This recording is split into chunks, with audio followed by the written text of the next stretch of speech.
So I got asked a very interesting question today, and they wanted to know my honest opinions and thought on it. Which studio is more likely to succeed in the future of this comic book fatigue that we are currently experiencing right now? Marvel Studios or DC Studios? I found this to be very interesting, and I had to literally go over the entire slate of what's coming from the MCU and what's coming from DC Studios. Now keep this in mind, Warner Brothers is going through an acquisition right now. So a lot of people are speculating on these. There are reports stating that maybe James Gunn doesn't return. His contract is up in 2026. Maybe they choose somebody else to spearhead DC Studios. Could they plan for another reboot? It is getting wild over at Warner Brothers right now, and the uncertainties for DC Studios is at an all-time high. And I mean that in a very cautious way, because everything we've gotten from DC Studios thus far has been centered around James Gunn.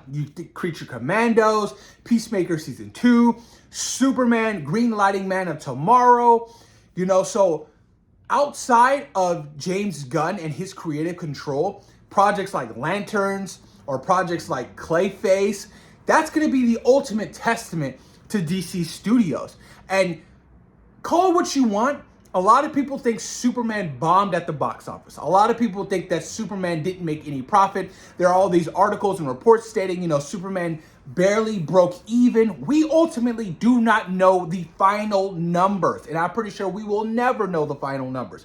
But the fact that Superman barely made what Man of Steel made, and Man of Steel came out, damn near 10, 12 years ago, is a little bit concerning. Superman is such an iconic character. He's one of the biggest comic book characters of all time. So the fact that, Superman wasn't able to break like 800 to 900 is a little concerning. Batman has always been the backbone for DC in all things DC. He sells. Absolute Batman's killing it for the comic books. The Batman, the Robert Pattinson film with Matt Reeves absolutely destroyed it. The Penguin charted on Nelson's phenomenal, massive, huge hit. Batman sells. But as far as Batman Brave and the Bold, we don't know what the future holds for DC Studios, honestly. So let's go over some of the stuff they have slated and to be announced, right? So film-wise, we have Supergirl. Supergirl releases next year, June. We have Clayface releasing in September. Now, if I'm being honest with you, if Superman barely broke $600 million at the box office, what do you think Supergirl is going to do? Honest thoughts and opinions on that. Like, the reviews for Superman were great. The critics and amongst fans, it was good. The fact that Superman didn't break that massive, huge number of like 800 million, that leads me to believe Supergirl, the girl version of Superman, won't even break nowhere near $600 million. And I hate to say it because I'm rooting for this film. I'm rooting for the filmmakers, and I'm rooting for DC Studios. I'm just looking at it from a realistic perspective, and you have to, especially if you're trying to run a business and a business model, you have to put out what sells. Clayface. Look, Clayface isn't the best well-known Batman villain. Clayface has never been done live action before. Never been done, right? We've seen the Penguin multiple times. We've seen Joker. You've seen Catwoman, Riddler, Two-Face, you name it. Those characters have been done in very different iterations live action. But Clayface is going to be a real testament set inside James Gunn's DC universe, because he's already confirmed that Clayface is set in his universe and not in what Matt Reeves is cooking for his crime saga, which I will get into. So I'm curious to see how that's going to do, especially if Batman won't show up too. If I don't know if it's going to tie directly into Batman Brave and the Bold. Apparently, Andy Muschietti said that we're going to be getting some kind of updates and news sometime soon. I think maybe in January. Who knows if he's even still attached to that project. So can Clayface sell at the box office? Now, ultimately, Clayface didn't, cost an arm and a leg to make, right? It cost a bag of chips and a soda. So there could be some kind of profit for Clayface, especially if you're dabbling into like the body horror and the horror elements. That will bring out the horror fans to the theaters because horror is absolutely killing it. Horror is the savior of the box office in 2025, and I truly do believe that. Man of Tomorrow, the sequel to Superman, releasing July 2027. Interesting to see where that film goes and if James Gunn is even still around by then. Honestly, like I said, with this whole acquisition of Warner Brothers, we don't know what's going to happen. We have no idea. And like I said, James Gunn, I'm pretty sure he's still on the contract, right? So unless they plan to buy him out of contract, we don't know what's going to happen with Man of Tomorrow. And even Man of Tomorrow, it will, if it will come out, you know? Nobody really truly knows but the people over there at, Warner Brothers who are, spearheading and leading everything. And then Batman Brave and the Bold. No actors attached to Batman thus far yet. So that's still, in the works. The Authority, apparently that, James Gunn and DC Studios have had massive trouble getting that project off the ground. Swamp Thing, what the hell is happening with Swamp Thing? Is James Mangold even attached to that? I know he's hella busy doing the other films other than Swamp Thing. Wonder Woman, that was a movie that was announced that, that's in the works. Still no actress attached to play Diana. The Dynamic Duo, the stop motion animation project. We'll see what that does. And then we move on to, television. So you have Lanterns, which releases next year, which a lot of fans are excited about. You have Waller, so that's still TBD. Booster Gold, TBD. Paradise Lost, TBD. Creature Commando Season 2, another James Gunn-centric project that gets greenlit like it's no tomorrow. He greenlits all of his projects. And I'm not saying that's necessarily a bad thing, but I feel like it's kind of, it could be in the world of being a narcissist, right? Am I crazy about that? Mr. Miracle, the animated series, I'm pretty sure that's slated for possibly late of 2026. But looking at this slate, man, I can't confidently enough tell you that these films will do gangbusters at the box office. And ultimately, that's what studios want. Peacemaker Season 2 did not chart on Nielsen's at all. A massive drop-off from Season 1. Creature Commandos did not chart at all. These are things that they should be worried about.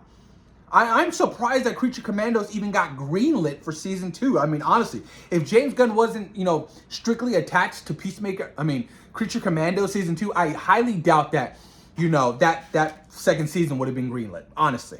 And then moving over to Marvel Studios. Now, Marvel Studios has a bunch of films that are coming out, right? And I truly do believe that 3 of these movies are easily a billion-dollar movie. So, Spider-Man Brand New Day releases next summer. Easily a billion-dollar movie. I mean, no worries whatsoever. Spider-Man Brand New Day is going to make $1 billion at the box office. No Way Home almost made $2 billion. So it's safe to say they're going to make a massive amount of profit. Avengers Doomsday, December of 2026. That is easily, could possibly be a $3 billion movie. And I'm not saying that because, I'm on Marvel's dick. I'm not. That's just, it's Avengers Doomsday. The hype for this movie is huge. And just wait for a trailer. It's going to be absolutely insanity. And then you have Secret Wars, December 17th. An even bigger film. That's another $1 billion movie. So Marvel has 3 films that are easily slated to make $1 billion. And Marvel hasn't made $1 billion movie since, No Way Home and Deadpool and Wolverine. Those are the only 2 MCU films post Endgame to make $1 billion. So Marvel Studios isn't this massive juggernaut studio like it once was. It's drastically dropped off. The quality has dropped off. They really pushed for quantity over quality, and boy, it bit them in the ass. And now they've lost their trust with their fandom. They're trying to kind of do this rebranding with Marvel Studios right now. And I appreciate Kevin Feige for understanding that and, trying to go in a different direction for the fans. Because that's ultimately, you want to appease your fans. Fans are the reason why your movies make $1 billion. I am sorry. You have to get this fandom back. And, with these next 3 films slated, you guys, easily $3 billion movies. It's absolutely insane. And we have Blade, still in the works. Mahershala Ali is supposedly still attached. Nobody knows when that's going to be released. Armored Wars, that was a show, but they got, turned into a film. Who knows if Don Cheadle is going to be in the MCU in the next 5 years. Black Panther 3. If Damson Idris and Denzel Washington are going to be in Black Panther 3, and Ryan Coogler is going to be cooking with possibly that Best Director Academy Award for Sinners this year, Black Panther 3 can make $1 billion.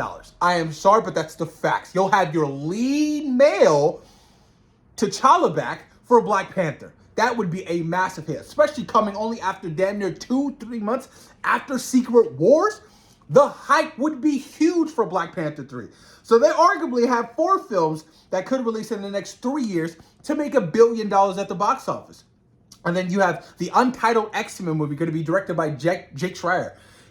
I like Thunderbolts, but Thunderbolts underperformed drastically at the box office. It was a well-rounded movie, great character stuff, great action, a fantastic movie. It just underperformed because when you take Disney Plus characters and you try to give them their own movies, you're going to have this reoccurring issue. A lot of people skipped out on your Disney Plus content shit, and you need to understand that. Not everybody watches everything you drop on Disney Plus. That's the facts. I'm sorry, but I hate to say it. But then moving into, their Disney Plus content, it's a lot. You have Wonder Man, which releases January 2026, which honestly has no hype behind it whatsoever. I still don't understand the purpose of this. Maybe it leads into the West Coast Avengers with Vision Quest. Who possibly knows? But that trailer did nothing for me at all. All it did was scratch my balls. That's it.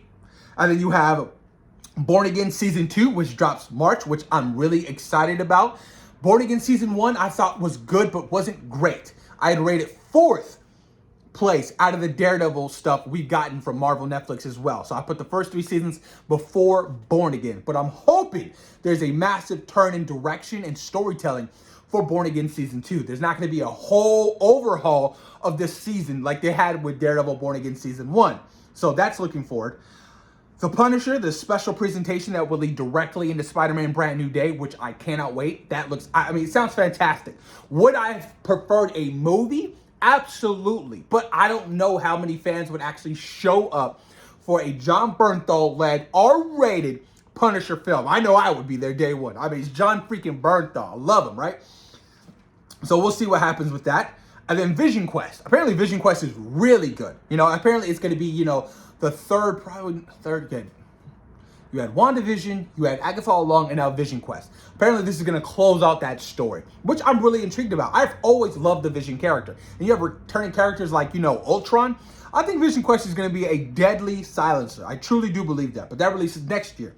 And then you have the animated series, Your Friendly Neighborhood Spider-Man Season 2, Fall 2026, which I really enjoyed that first season. And then X-Men 97 Season 2. We'll see how that one does in particular. Bo DeMeo is no longer attached to that season. Who knows what's going to happen? I loved Season 1, but I don't know what kind of creative turn the second season is ultimately going to take. But I'm still really excited for X-Men 97 because that shit was just absolutely gold. But so the big question is, which studio has a brighter future? And I hate to say it, but I don't hate to say it. I think Marvel Studios ultimately does. Because right now there's a lot of uncertainties for DC Studios. A lot of uncertainties. We're still leading the charge with these lesser known characters who won't bring you big box office numbers. And I'm sorry, if I was James Gunn, I ultimately would have stopped fucking around and I would have been like, okay, this is what we're going to do. We're going to lead with our Holy Trinity. We need to establish our mega hit heroes first. And I get it, you're not trying to be like the MCU. You're not trying to be like Marvel, but you ultimately need to lead with your heavy hitters.